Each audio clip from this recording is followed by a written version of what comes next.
निहोरा प्रसाद जी, कल तो कहा गया ना सरकार की तरफ से, भाई मोदी हैं प्रधानमंत्री, वो बोलते नहीं है, वो एक्ट करते हैं, लेकिन जब एक्ट हो रहा है तो यहाँ तो विपक्ष उस पर भी सवाल खड़े कर रहा है। पूजा जी, जब ये सवाल मेरा निहोरा जी से है। अब रुक जाइए अभिषेक रुक जाइए। अब निहोरा पूजा जी, दुर्भाग्य है इस देश का कि विपक्ष मात्र आलोचना ही करती है। किसी भी मुद्दे पर आलोचना करने की इनकी आदत हो गई है। जो आज सवाल उठा रहे हैं लगातार घटना घटने के बाद कि सरकार जवाब दे, सरकार लोकसभा का संसद का अधिवेशन बुलाए। जब सरकार जवाब दे रही है तो सरकार पर भी उनका विश्वास नहीं है, तो समझिए कि क्या करना चाहता है विपक्ष। दूसरी बात मैं कहना चाहता हूं कि देखिए, देश का पॉलिसी है जो ट्रम्प की बात कर रहे हैं कि ना हम अमेरिका से संबंध खराब करेंगे, ना हम सोवियत रूस से संबंध खराब करेंगे, हमारा दोनों से रिश्ता रहेगा और तभी हिंदुस्तान आगे बढ़ेगा। ये हमने नहीं पॉलिसी बनाया था या एनडीए ने नहीं बनाया था, ये कांग्रेस काल ने पॉलिसी बनाया था।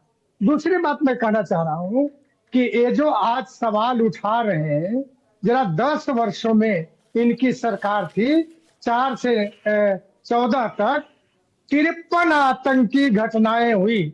कश्मीर में तो जो भारत का सीमा था, सीमा के बगल में हुआ, लेकिन दिल्ली में चढ़ के जो आतंकी हमले हुए, विस्फोटक हुए, 53 महत्वपूर्ण जगहों पर, मुंबई में हुए, बनारस में हुए, महाराष्ट्र में हुए, हरियाणा में हुए, ऐसे अनगिनत जगहों पर एक कांग्रेस के काल में हुआ। तो ये सवाल उस समय हम लोगों ने साथ दिया था सरकार का और सरकार से जवाब नहीं मांगा था।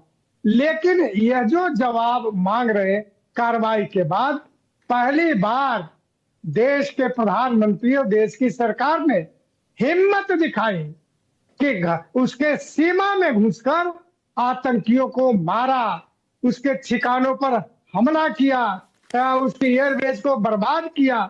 ये अपोजिशन को सराहना करना चाहिए, आलोचना ही काम नहीं है अपोजिशन का। साथ साथ सलाह भी देना चाहिए, सराहना भी करना चाहिए। लेकिन मैं देख रहा हूं इधर 2-3 महीना से कि अपोजिशन खाली सरकार की आलोचना ही कर रही है। अच्छे कामों का सराहना भी करना चाहिए, लेकिन मैं जानता हूं कि इनकी जो भूमिका है, इनकी भूमिका मात्र आलोचना करने का। देश और देश की ताकत, अरे इतने ताकतवर हिंदुस्तान है, अगर हिंदुस्तान को किसी को आंख दिखाने की ताकत दुनिया में नहीं है। चलिए ठीक है, कुमार गौरव मेरे सहयोगी जुड़ गए हैं, एक बार मैं उनका रुख कर लेती हूँ। ट्रंप ने सीज फायर किया, ये बताइए, सरकार बोल रही है कि नहीं, ट्रंप के कहने पर हमने नहीं सीज फायर किया, तो कम से कम विपक्ष को अविश्वास करना चाहिए सरकार पर। अगर सरकार पर विश्वास नहीं करते हैं तो कहीं न कहीं देश के ताकत को, देश की सरकार को, देश की सेना को कहीं न कहीं कमजोर करने की साजिश आपका है, ये मैं मानता हूं। चलिए ठीक है।